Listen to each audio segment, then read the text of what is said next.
are listening to the Up and Under podcast, starting in 3, 2, 1.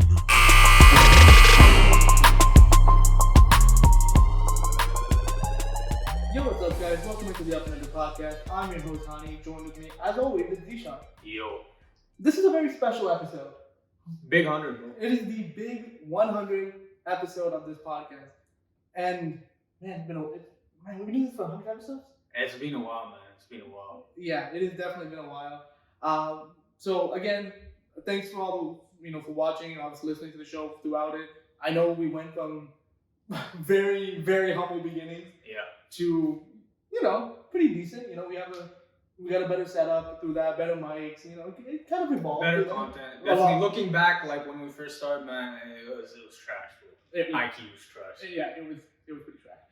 But with the 100th episode, we're obviously going to continue to build more content, so please subscribe on all the various channels, all the audio platforms, Apple Podcasts, Google Podcasts, Spotify, YouTube, of course.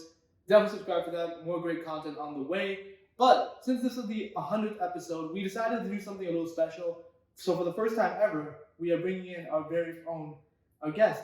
So welcome to the show. New face. He's a good friend of ours, a longtime friend, and he will be very vital in the topic of this episode. But we want to bring over our resident sneakerhead, Nathan. Pleasure to be here, guys. Congrats on your 100th episode. More than 100 to come. Let's see what you guys can do. Yeah, man. But the reason why you're here is because we got to talk about your topic, sneakers. Yeah. Now, obviously, throughout our off season, typically what we'll do is we'll do topics that we don't do during the season. We don't get time to do. And one of the biggest things in the NBA world is shoes. Mm-hmm. Shoe brand. There's, I believe, 6 or maybe 7 major shoe brands that we have out there today. That's true. So in the next couple of episodes, we're gonna kind of break down these brands and kind of give more of an in-depth analysis of the players, some of the shoes on there, and what players are kind of performing, well for these brands. Like, are they worth it? Like for instance, if a player is a part of a brand, is it worth them to be there? Or should they cut bait now? So we're gonna kind of be talking about that in this episode. So obviously, the 3 brands we're gonna cover in this episode is Adidas, Converse, and Puma. Now, starting us off into Adidas. Now, Adidas, they've been around since about 1970.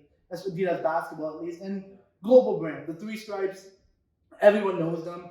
Now, they're very big in soccer, obviously, because of the names they have as well. Exactly. Like, they have, the Messis of the world. I believe they have Neymar. Like, they have some very big names in the soccer world. Basketball, when they first came out, obviously, again, you're competing up against Nike. You're competing up against, especially when Michael Jordan was around, I don't think anyone was able to compete. Nope. But slowly but surely, Adidas has been able to kind of bolster their roster. They stopped focusing on the star level talent and really focused on players that have more of a story, players that have more of a connection. And so, obviously, the biggest name in the Adidas brand right now is Damian Lillard. Yes. Now, Lillard has had, I believe, as his 8th edition of a shoe. 8th or 9th. Yeah, he's had a few shoes. They've been very nice shoes in all general, but like his shoes just look great in general. But in terms of, why his shoes always do perform well for Adidas, he's a fantastic player. I mean, he's one of the best. I mean, I would say maybe top 7, 8 player in the game right now. Top 10. Okay. Top 10. I'll give that. He's definitely in the top 10. Now, where you rank him in the top 10, that's up to you. But Lillard is, because he's such a great player, but I think his story, a lot of his shoes have a good connection to Oakland, his hometown, Portland, and that's just very relatable. I don't, obviously speaking, we know Dame as being a real guy. He's a real, obviously, besides this offseason where there's a lot going on with Damian Lillard, but, in terms of who he is, pretty great player, man. Listen, man, when we talk about Adidas, first of all, too, obviously they started out in, I think, 1929 it was, and then they moved into basketball in around the 1970s. And it really started, I think, a lot of the trend and wave of Adidas, especially in the North American market, started out with, for example, the shell toes. So we all remember those. Obviously, a lot of us had those growing up, even, later on, like you said, classics, yeah. So that was really their intro into, I think, the North American market, and obviously with sprinting and whatnot. But then with basketball later on, getting those shot toes into the league. Yeah. But like you said about Damian Lillard, yeah, man, like this guy definitely embodies, I think, what Adidas is trying to build and what they've been building for the past number of years, especially in this new generation, 2010s moving forward. Like you said, it's a real story about Damian Lillard. There's a reason why shoes always sell so much. The personality that he has combined with, I think, the performance that they put into his shoes. And we'll see this with a lot of other guys as well. Adidas has really captured the market and done well with the performance of their shoes. So I think Damian Lillard just resonates with a lot of people in terms of the performance of his actual shoes. Done quite well. I'll add that to one thing is, what game was that when he dropped the 60 points? I believe, was it in the playoffs? It was in the playoffs. He dropped 60 points. The next day they dropped his shoe to $60 for 24 hours, and people bought them as well, right? Remember that day? Yeah.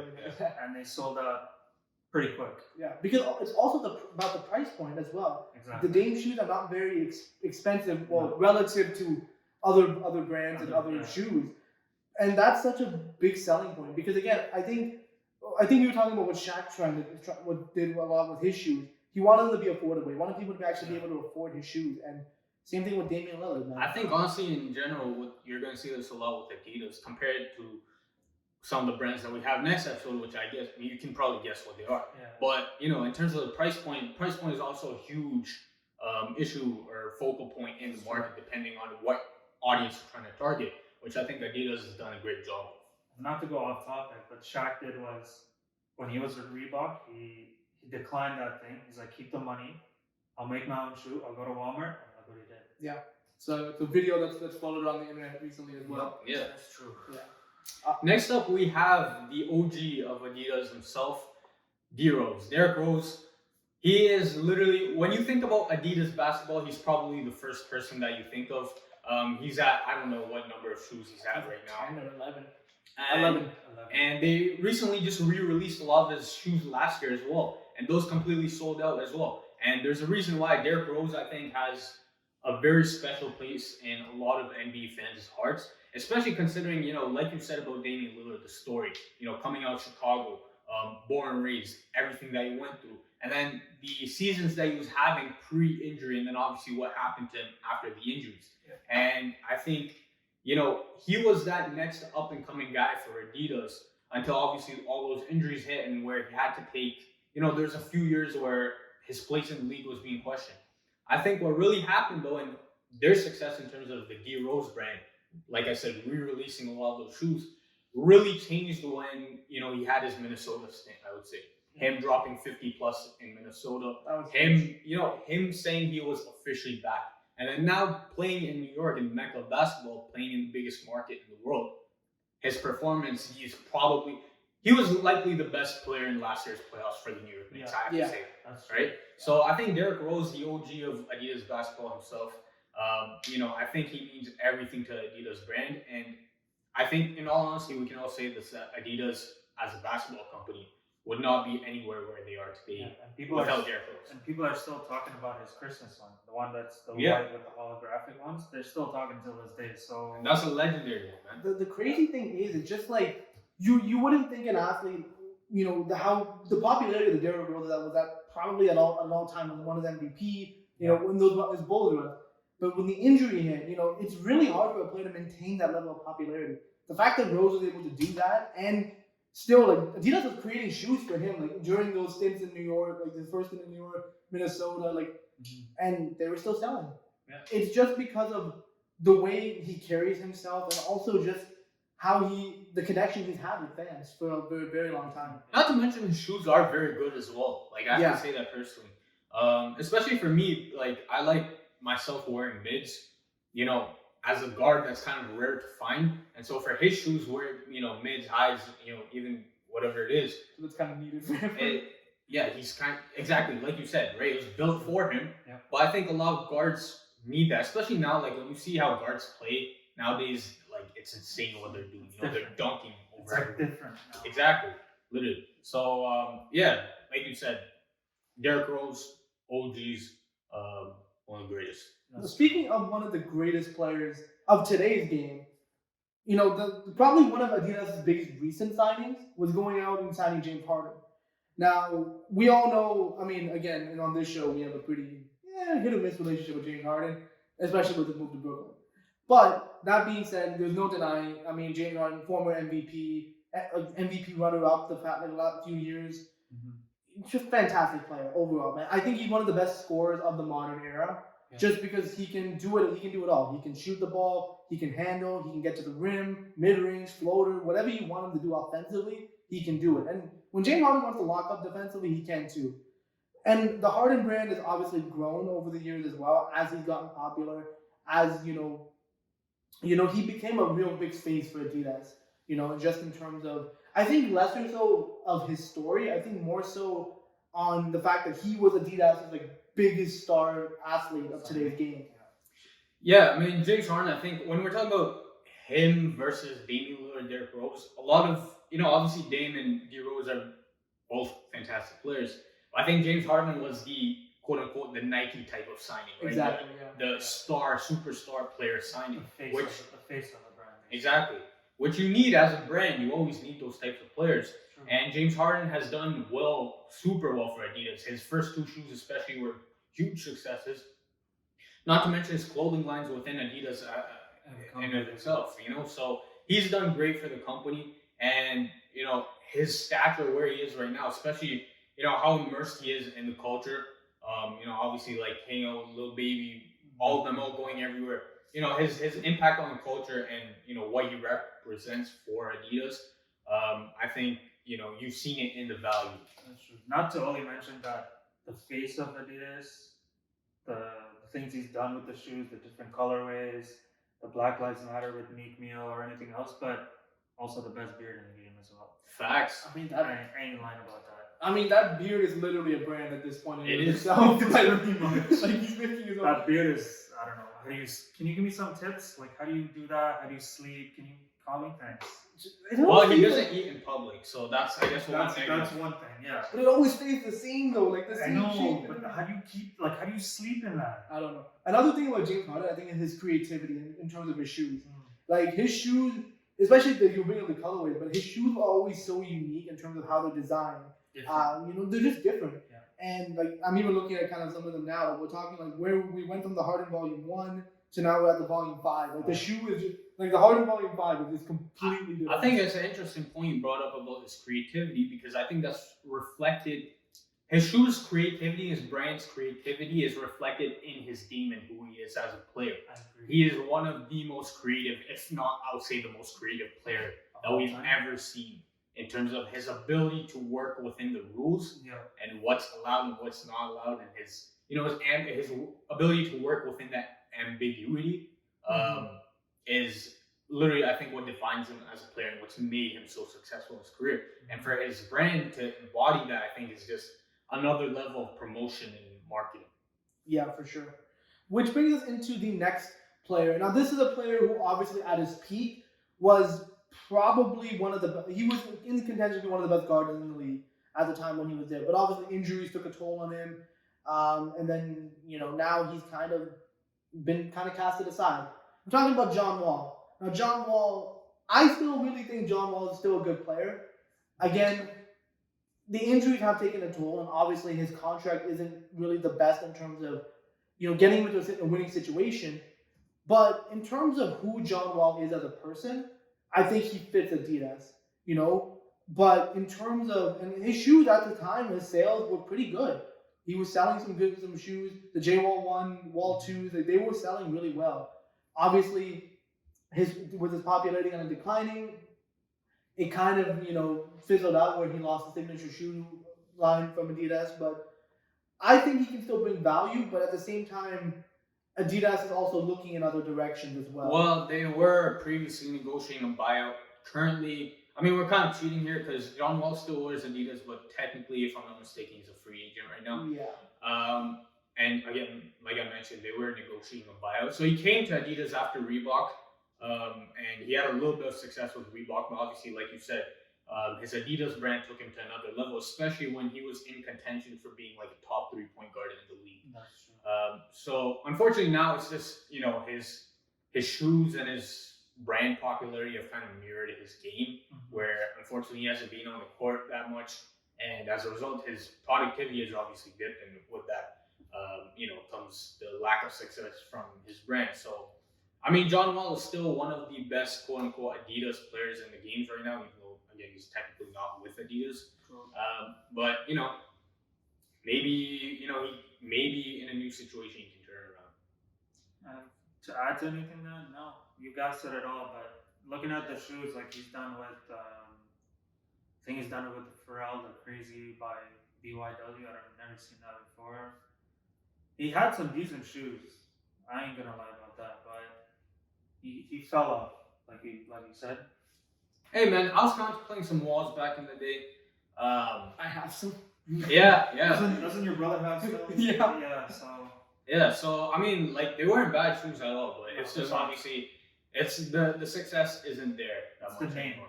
Yeah, I mean the name kind of gone away. Yeah, next up we have another explosive player, one of the youngest players in the league, who I think is one of the brightest stars in the league as well. We're talking about Donovan Mitchell. Now Donovan Mitchell is another Adidas guy that the brand just recently signed, especially with perfect his fit, honestly. exactly perfect fit with his his rise to stardom. Now Donovan Mitchell has already had a couple of shoes, his Donnie shoes, which are now. Yeah, which have been talked about as one of the better shoes in the game. Personally, I don't think I've tried them on, but they do look pretty solid, especially the whole Spider brand and the creativity with Adidas. They have some nice shoes, man. Like the colorways, especially, I really like. He's also done Donovan Mitchell Spidey Sense, which is a neon yellow. Yeah. He's done a Venom one, which is purple. It's just black and red, which I like that. The Spider-Man one. Yeah, he's done a Playground Hoops, probably his background, whatever that means. And then he has 3 primary colors, blue, red, and yellow. Yeah. I mean, just in terms of, like, Donovan Mitchell is obviously one of the players who was drafted later on in the draft. Everyone thought he was going to be like a top 10 pick. He dropped out, went to a 13th pick. And then Denver traded him away to Utah. Still kind of funny, though. But... Like they had him, they traded him for, who did they trade him for? I think it was for MPJ or something like that. No, this was it Trey? No. I don't remember, but they didn't trade him for that much. Basically, no, it was literally. It was basically Utah's pick. Pretty much is what it was, because the deal had already been done previously, and that was Utah's selection technically. Yeah, but yeah, and then Donovan Mitchell came in. There weren't a lot of expectations for him, but he overachieved completely. He just became a superstar in this league. Obviously, Zeeshan needs to see more winning, especially in the playoffs. I mean, listen, man, that's how it goes for a start. Like, you need to see winning. But still, there's no denying he's such a marketable person too. Yes. He just connects. I just searched it up. It's a 13 overall pick to the Utah Jazz for Tyler Lennon and Trey Lyles. I might be saying that. I was right about Trey. Shout out Canadian. Yeah. So there you go. Canada basketball. You guys better get in on the next Olympics. What? I already am. Huh? I'm on Canadian Olympics. Don't worry. Yeah. It's him. Yeah, which brings us into the next player that we want to talk about. Now, this is someone who obviously a lot of recent success, especially in this past playoff run. And we got to talk about Trae Young. Obviously, again, I'm not the biggest Trae Young guy. You're a Trae Young hater. I'm not a hater. I'm just a realist. Okay, the guy is, he's not my favorite type of player. I'm just gonna say that. I have a standard for point guards, and I don't think he's that, but he's still a great player in his own right. And personally speaking, and this I might be in the minority with this one. I think Adidas kind of rushed a little bit in terms of getting a shoe out there for Trae Young. Now, obviously, they're going off of the Ice Trae kind of brand and all that stuff. I don't know, man. I'm still kind of like I'm on the fence of that. I still don't like it. It's way too low. Yeah. Well, his shoes, he just released. Basically, it's his first shoe. First shoe. On his line. You have to give him time, though. That's the other thing. Yeah, like you could.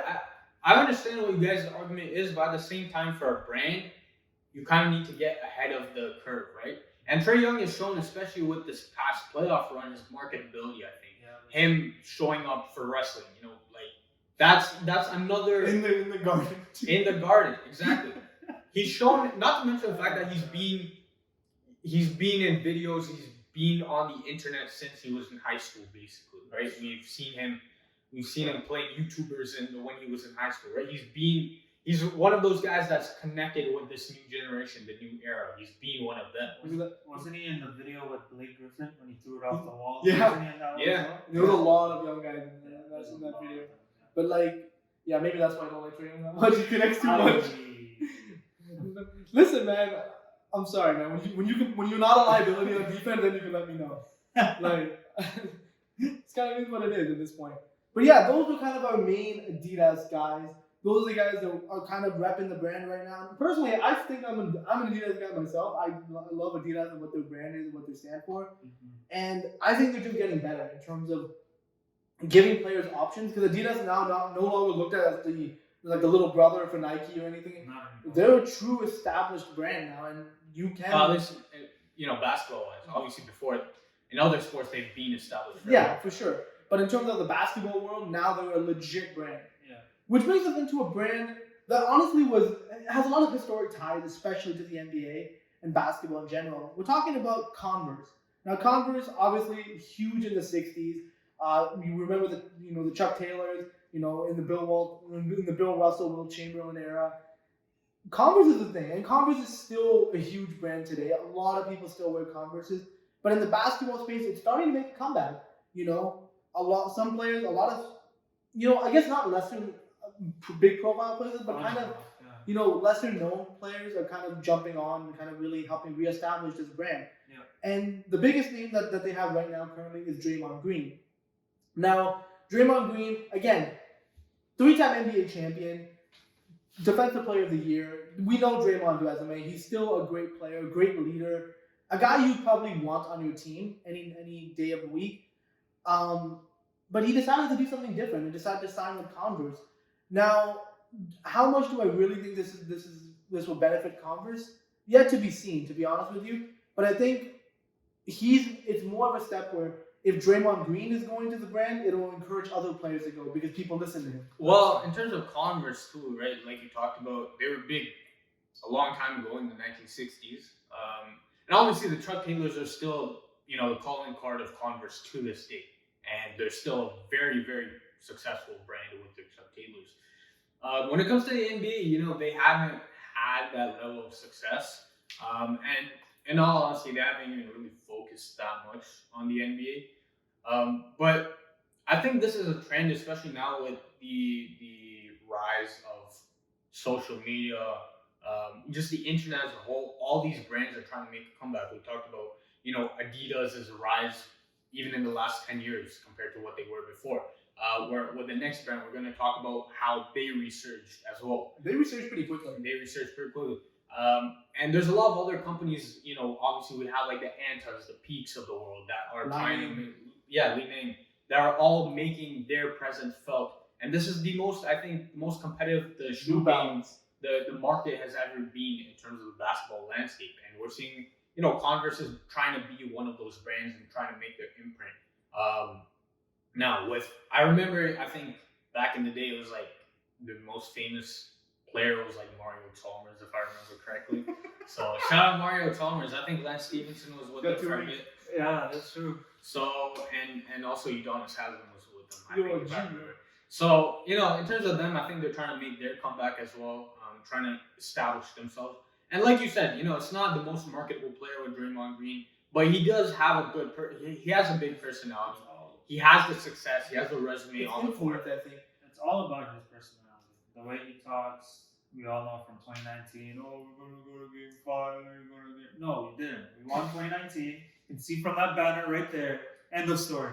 Okay. His shoes. Exactly. His shoes nice, but it's on the chunky side. Well, I mean, it kind of fits him as a player because he's a big man, right? Yeah, he's which a big makes sense. Yeah, but he was also with Nike as well. He used to wear the Hyperdunks in 2016, if I'm not mistaken. Either way, man, like Converse, they're trying to make their comeback. I don't think Draymond Green's a bad place to start. It's influence, I think. I think they wanted somebody who players are going to listen to and look at, like, oh, hey, Draymond's there. Maybe he's building something up new, Yeah. Well, when we talk about the next player, we're talking about Shai Gilgeous-Alexander. He's the guy you want. he, like you said, exactly. He is the type of guy you want in terms of. You look at his social media, his IG, man. Like this guy is literally like a fashion star. Yo, you saw his pics when he came for his birthday, right? Yeah. So like he's one of those guys that's super big into fashion, and you can tell where his mind frame is at. So I think for Converse to get a guy like Shai Gilgeous-Alexander, you can build your brand off of not just the shoe aspect, but the brand in general, like the in terms of SGA brand, apparel, everything. You can build it off of, and Shai Gilgeous-Alexander is one of the up and coming young players in the league. And a lot of people, including us, project him to be very, very good in the future. And just his off-court personality combined with his on-court success, this is, I think, the foundational block you want if you're Converse. Yeah, no, for sure.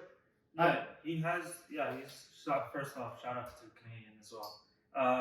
Yeah, he's definitely a fashion guy. I don't know if him and Russell hang out together, go shopping. I wouldn't be surprised, to be honest, but that would be a sick episode if they could do that. And man, it's a trend with the younger players now, right? Players are more expressive of themselves, and for that reason, you see brands are willing to partner with so many players because there's so many players who are willing to do that themselves, right? Exactly. Whereas before you had a select few players who had their own brands. Now you see every player's coming in with the mindset of trying to create their own brand rather than, letting another person profit off of their own image, right? And listen, man, like he already has it all set up, man. The SGA brand, the Shea clothing line, like yo, man, this guy, he has it all ready, and I think he's the type of player you kind of want. And speaking of another kind of creative fashion type of person, the next guy Converse has on the roster is Kelly Oubre Jr.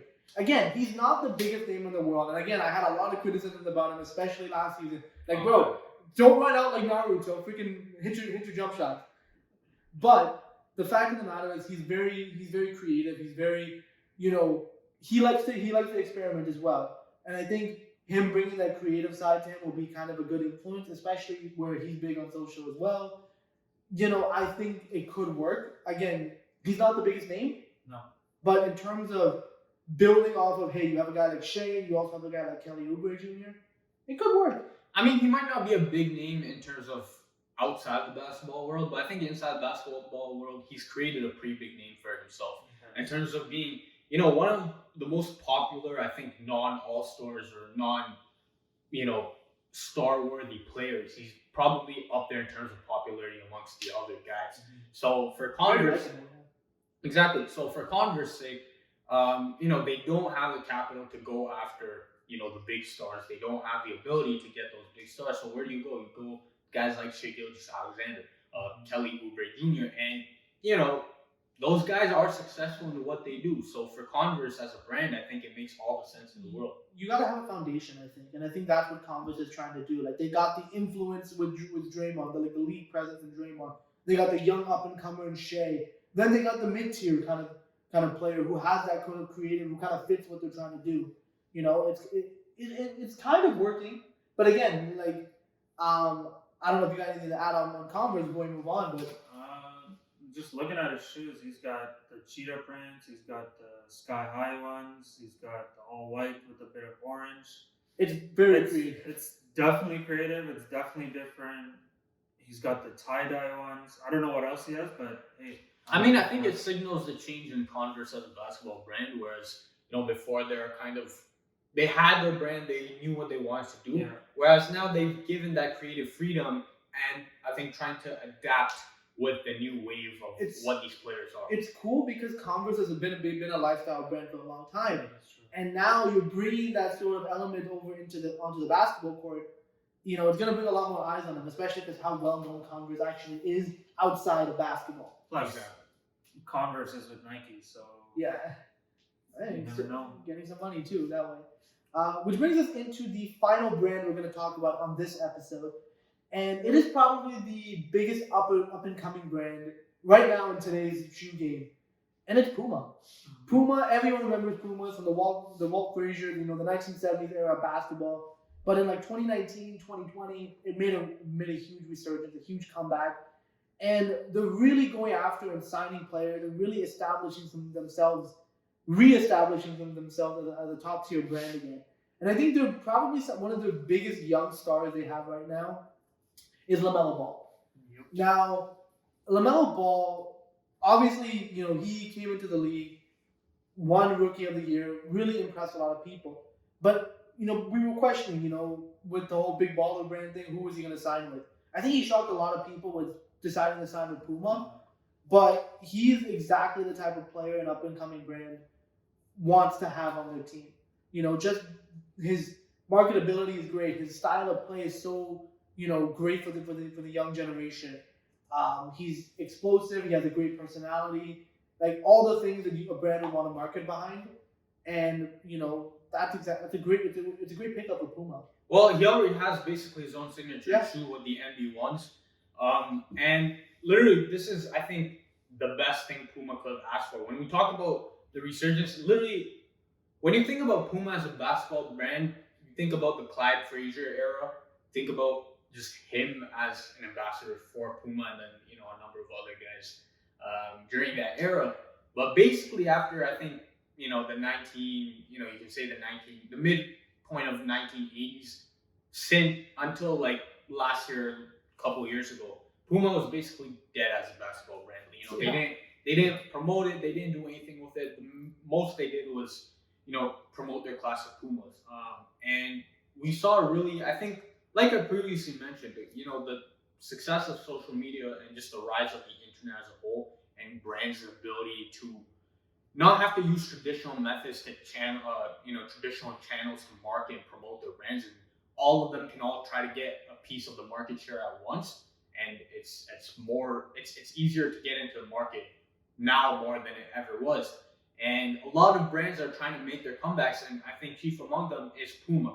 Like you mentioned, they really were just completely dead in the water until, a couple of years ago, where they started signing all these young guys. And there was I remember when they made their comeback, there was like a few days where literally every single young player that came in was signed right away by Puma, and Puma was throwing that money at them. Why? Because they're trying to invest in that next generation as a brand, and it's already worked. You've seen their sales climb. They're selling all their regular shoes. Guys like Terry Rozier and whatnot. Just young guys with great personalities. And I think, like you mentioned, LaMelo Ball, I think, represents that the most. Yeah, looking at his shoe right now, they're saying it's coming out soon. There's no date to be announced, but I wouldn't be surprised if next season or Christmas time, make that money, grow the investment, grow the brand. Well, the good thing about LaMelo Ball is he was already an established brand. We've seen him. We literally saw him grow up in front of our eyes from basically elementary school. So we've seen him since elementary school, obviously with the success of his brother Lonzo in college and in the league. And then obviously the whole BBB thing, which, again, they've tried to distance themselves from now. But, they were in the news for a long while for that. So with LaMelo Ball, it's not just you have an investment into a young player who's a great up-and-coming player, but he also has a tinge of an established brand himself, and he's already an established player, or established, brand ambassador himself, even before he got into the league. Yeah. So I think for Puma, that's a great place to start. I think Puma is also moving in a direction where they want to cater to today's generation, and one of the biggest guys in the, like, again, not basketball-wise, but in personality, they have J. Cole. Signed with them. J. Cole's a huge influence in today's culture, and he's the type of person you kind of want. His creativity, his influence, all help, and he's very involved on the basketball side as well. I mean, he's a good basketball player, right? Yeah. So he worked out for the Magic, and he probably could have made their team. That's oh man, that's rough. Yeah. And not just J. Cole as well. There's also Neymar for Puma. Exactly. On the soccer side. Okay, yeah. So that's a new one, actually. PSG, you have Lionel Messi, so he can get the limelight there, here and there. So that's a big name as well. Exactly. They've already been established on the soccer side of things, football side of things. Time.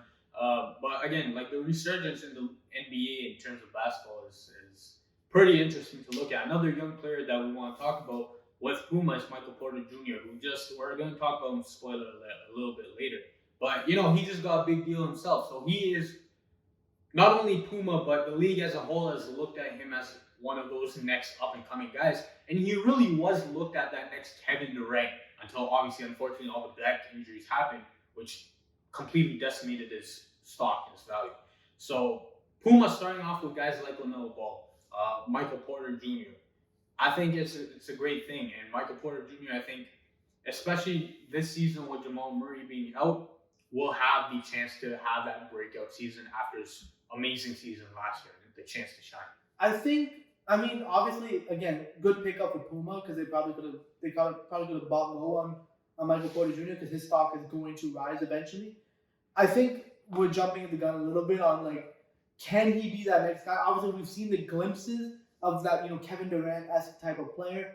But I gotta see him be healthy, and I gotta see him do this consistently, especially in the playoffs. Where the Denver Nuggets needed him the most, he wasn't there. Like, let's be real, it was Nikola Jokic, and that was pretty much it. Well, I mean, again, he was injured in the playoffs as well, so gotta stay healthy. That's it. He hasn't been healthy throughout when he's coming to the league. That's big. And we'll talk more about Michael Porter Jr. Later on. Next up, we have Kyle Kuzma. I think we can make fun of Kyle Kuzma all we want, and a lot of people make fun of Kyle Kuzma. I do. But he is, I think, one of the biggest names in the league. Again, another guy who's not one of those stars, but still one of the biggest names in the league, and that's had a lot to do with him playing for the Lakers, which again he won't have that asset anymore. But Kyle Kuzma, at least for himself, has built a name for himself on social media, on the internet. And so even also with weird hairdo. Yeah. Well, again, he's another one of those interesting, creative type of guys, which Puma is clearly trying to target. Creatively scored 0 points in the playoff game. I mean, again, the key is that they've been trying to invest in what he is as a player as well. Unfortunately, that hasn't worked out that well so far. But Kyle Kuzma is another one of those guys that, for Puma, it makes sense completely why they're trying to do it. They already did a logo, Kuzma, with the Puma logo on top. So they already invested that money in him. Yeah. Listen, I don't think it's a bad idea in terms of obviously off the court and what he could do. Yeah. What he can do in that regard as a brand. I just think on the court, I look at the on the court product first because I'm like, you're a basketball player first and foremost. And when Kyle Kuzma, I mean, Zeeshan knows I made fun of him countless times on the show. And I think it's deservedly so because you can't score 0 points in a playoff game. You can't throw a behind the back pass to LeBron and just throw it out of bounds. You know what I'm saying? Like little things like that. Then down your hair blonde thinking you're Eminem. Like I think Kyle Kuzma is just a weird guy, but I think I think on the court he needs to really focus on that versus off the court. But in terms of things off the court, it is beneficial for Puma. I will say that.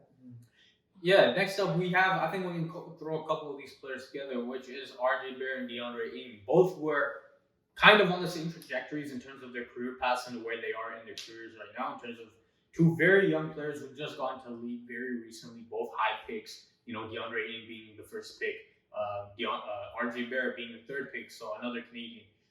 Shout out Canada basketball once again. Both guys are kind of on the same trajectory as a whole for their careers in terms of they had some struggles out the gate. People were questioning their ability. They had some issues in college where people weren't sure they would be able to translate or improve on in the NBA game. And so far, I think, especially with the last season for both of them, last season I think was really the breakout year for both of them in terms of them answering a lot of those questions. DeAndre Ayton being that good defender for a championship caliber team. RJ Barrett taking that next step, becoming so much more efficient as a scorer, as an offensive player, as a passer, as a shooter for a playoff team in the New York Knicks who had a very good season as well, right? So I think both guys are very good investments for the Puma brand. Now, obviously, when it comes to DeAndre Ayton, we know that, old story about big men, they don't sell shoes. Unfortunately, their shoes don't sell. But he was the number one pick, which was huge because as a number one pick, he immediately signed with Puma. That was a big deal. It was a big deal. I think Mo Bamba also signed with Puma as well. Yeah. Of that draft class. So it was a pretty good pickup at the time, especially now, like how his stock is now growing and rising. I don't think he's going to be one of those signature shoe type of guys, but I think he'll be one of those athletes that is definitely one of those brand builders, because the more he plays, the more he wins, the more people see his shoes. That's true. So, and same thing, like RJ Barrett, I think he has more of that trajectory where he could possibly get a signature shoe because he's more of the guy on his team versus what a DeAndre Ayton is on his team. Plus RJ, I think, again, you mentioned the guard, he can probably sell more shoes anyways. But yeah, no, these two guys are just great young players, great pickups for an establishing brand, honestly. You know, where they are. You guys mentioned it all. They're all youngins. They have time. So I think, you guys are right. And then, basically, all the young players, and then I guess we'll finish off with a couple of veteran players. Talking about Marcus Smart and DeMarcus Cousins. Now, Marcus Smart, I think that was a surprise for him going to Puma. In terms of, does comparatively to the rest of the players we just mentioned, what does he bring to the table for Puma? But I guess, not everyone for a brand has to be, like a defined, has to have a defined role. Well, he brings grit and I think toughness. And I think that's a lot of Puma wants some sort of some bite in terms of the personality in players. Like they have very vocal players. Marcus Smart is a very vocal guy. And he's a different type of player. And I think more people like us who understand the value that he brings, especially defensively, will be more interested in what he does. And, again, you can't just always go for the influencers and the social media. You gotta sometimes get the traditional, the traditional basketball heads. You gotta be invested, because all we know is Nike and Adidas. Yeah, well, same thing with DeMarcus Cousins, right? Now, obviously, not comparing them on the defensive end, but in terms of that competitive mentality and what both represent throughout their careers and how they play and how, that's just the mentality that they have. And obviously, with DeMarcus Cousins being a formally established star, for Puma just have another recognizable name, at least. Unfortunately, his career has gone completely downhill basically. It's been pretty sad. It's been pretty sad, but again, he's another recognizable name for Puma. But I think you basically touched upon it, right? Striking that balance between the LaMelo Balls, Michael Porter Jr.'s, Kyle Kuzma's of the world, and then the Marcus Smart, DeMarcus Cousins types of players, and having that balance between your brand and you being able to target all the audiences and trying to check off all the boxes that you can. I'll throw another veteran there, Danny Green as well. Yeah. That's a good one, especially because of his podcast. And He's a two-time NBA champion. Three. Sorry. He went back to. No, he didn't go back to back. No. Yes, he did. He Yes, he did. Raptors and Lakers. Yep, he went back to back. Yeah. So again, like Danny Green, we could throw into that list as well. Another, those mentally tough kind of players. Exactly. So one of those established guys who can do nothing but I guess contribute to the Puma brand as a whole. Pretty much, man. And there's no denying. The Puma is the biggest up and coming in today's shoe game. But I think the three brands we kind of covered, they all have their own unique stories and they are pretty historic brands. When we're talking Adidas, obviously we know the history of them. They're the biggest of the three that we mentioned. Converse is making a comeback, but I think Zeeshan touched on it earlier. A lot of these brands now feel the freedom to make a comeback, to reestablish themselves in the basketball space, which is great if you're a player in today's game, or even like consumers, like we are. Where now we have so many different options on shoes, brands, and personalities that we can go. Well, competition breeds excellence, right? Yeah. So when you have more competition, for example, when we take the video game, for example, the industry for video games, when we look at 2K and how far they've fallen, again, not to get sidetracked, but, when we had live competing with 2K, we saw the competition bring out the best in 2K. Unfortunately, the competition just killed live because they didn't know what the hell they were doing because it's EA. But somebody told Ronnie to make a good game. But yeah, like you said, competition, I think, and the freedom that the internet has provided companies to try and grab that market share, I think is only a good thing for, especially even players, right? Now you have more guys getting an opportunity to get that money, to be that guy for their specific brands. Yeah. Whereas, in the past, it would be like a couple of guys taking up all the money. Whereas now you have a lot of different guys trying to get that money. All these brands have now the freedom to express themselves. It's not just, make your shoe one thing. No, you can make it different events, Christmas holiday, or like as for the Adidas one, James Harden, the Black Lives Matter one. So you have all these different kind of events that you can express with these brands as well. Different target audiences as well. Sure. You can hit whatever audience you want. I'm going to call an audible here. And basically, I'm going to go to each one of you. Out of these three brands, which do you relate the most with? I know I touched upon mine earlier. I'm more with Adidas. I think the story, the three-stripe line really speaks to me. But what about you guys? We'll start with Zeeshan.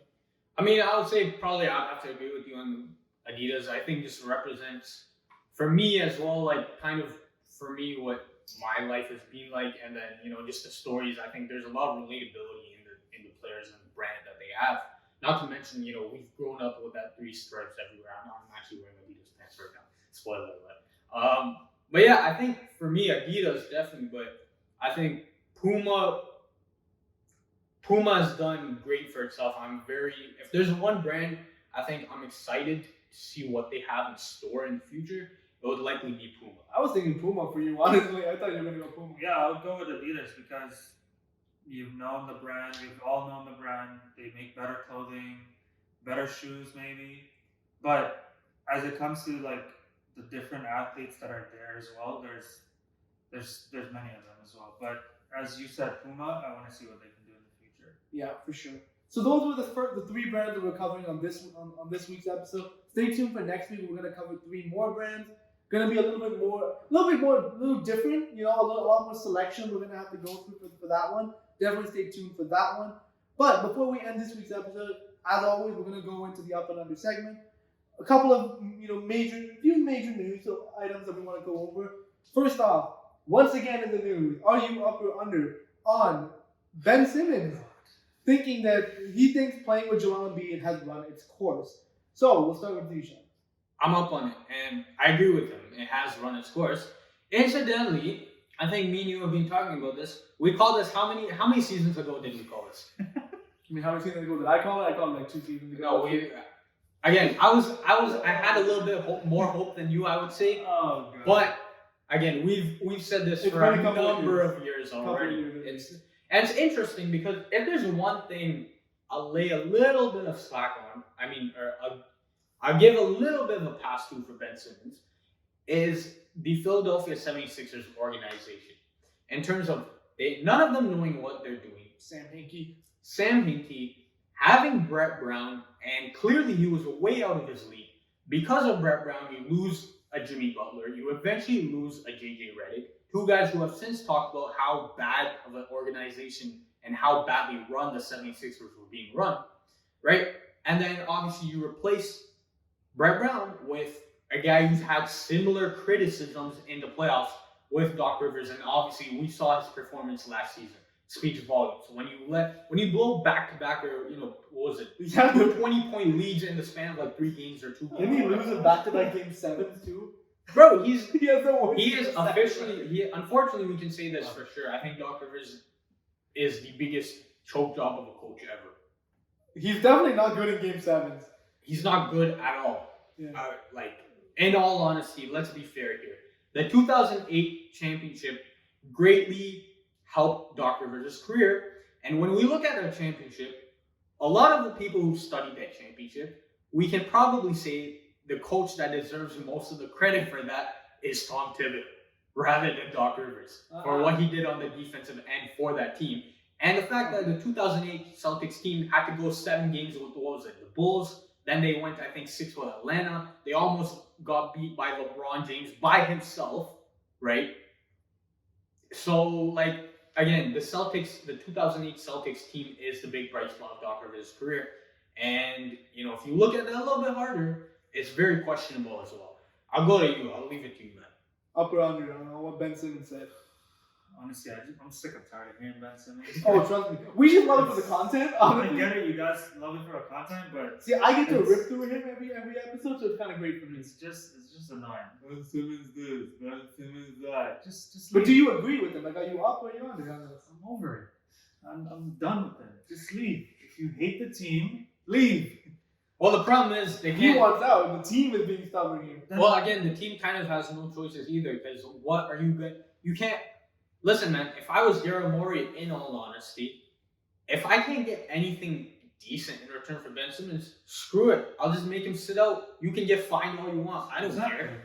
Yeah, but now he's dead money on your roster. It means you can't do anything either to make your team better. Is they're asking for what? The whole flipping half the team? I think they want at least an all-star, borderline all-star, minimum 3 first rounders. That's not gonna happen? Like, it's too much, man. It's a guy who can't shoot.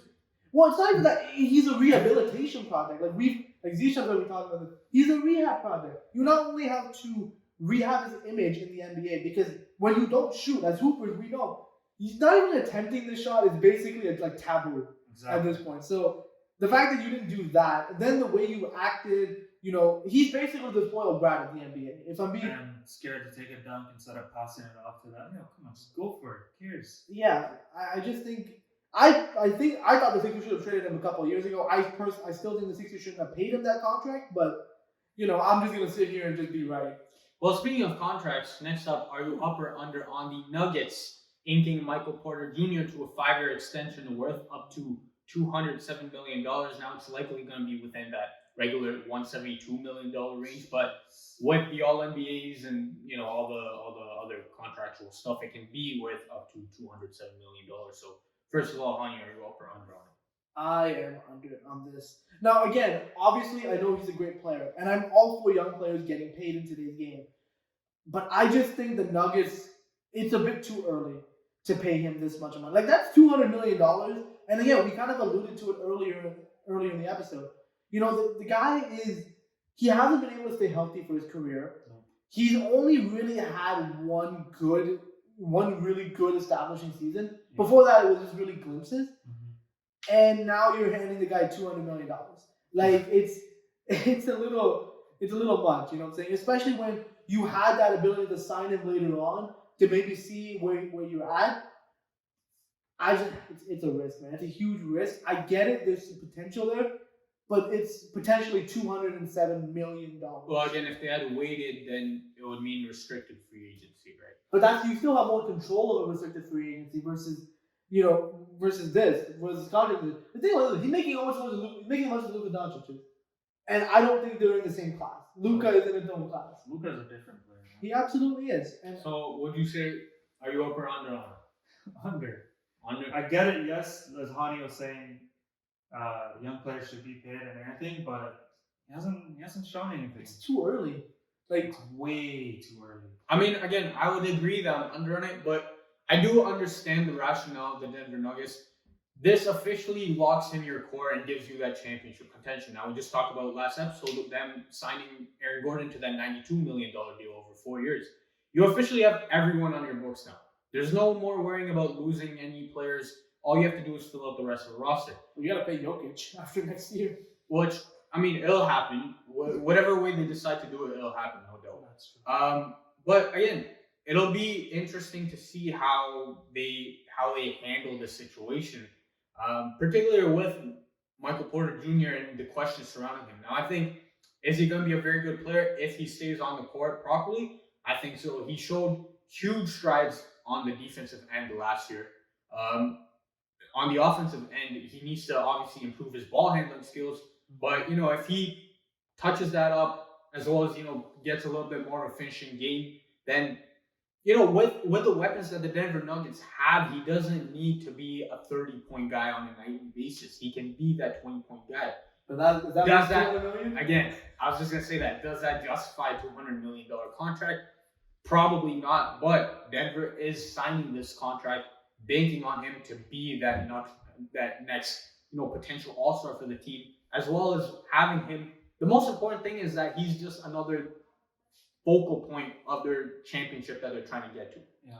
It's just a lot of risk. I think I see it, especially when you're looking at Denver really has these next couple of years, like this year, next year, where they have a lot of guys signed. And then after that, it's really about, you got to re-sign Jokic. Will you keep Will Barton? Monte Morris is on an expiring. JaMychal Green. Like, it's a lot of kind of questions in the future for the Nuggets. But again, locking in the core, now they're committed to this. This is who they got going on right now. So we'll see what happens with the Denver Nuggets. But yeah, with that concludes this week's episode. We hope you guys enjoyed it. Definitely subscribe to the show on all the various platforms. You can find it on Apple Podcasts, Google Podcasts, Spotify, Stitcher Radio, YouTube. Basically, wherever you can find a podcast, you can find us with the Up and Under Podcast. Also, follow us on social media, Twitter, Instagram at @UpAndUnder Podcast, Facebook.com/Up and Under Podcast for all the latest updates. Whenever we post a new episode or reaction to news as they occur, definitely check that out. Big shout out to Nathan for joining us for our 100th episode. Oh, no problem. It's definitely great. We'll be doing more of these, probably more of these in the future. Next episode, of course, we will be doing that. Definitely subscribe for that as well. Also, check out our website, upandunderpodcast.com. It's a central hub for the show. It's a place where we write blog posts with every single episode. So if you don't have time to listen or watch the full thing, you can read about it on our website. Definitely check that out if you haven't done so. Yeah, man. Stay tuned for the part 2 of this episode. And yeah, man, we're getting very close to the season now. Hey, man, training camp is starting right now. For us as Raptors fans, hopefully, we can get proper tickets soon. We're waiting. We are. And again, this will be another very weird season, unfortunately. Yeah, man. We didn't even touch on the vaccination stuff. Yeah, there's no point of it. We can't even get into that in one episode, man. That's a very interesting topic to try to touch. Very sensitive. But yeah, with that concludes this week's episode. We'll see you guys on the next one. Take it easy. Easy.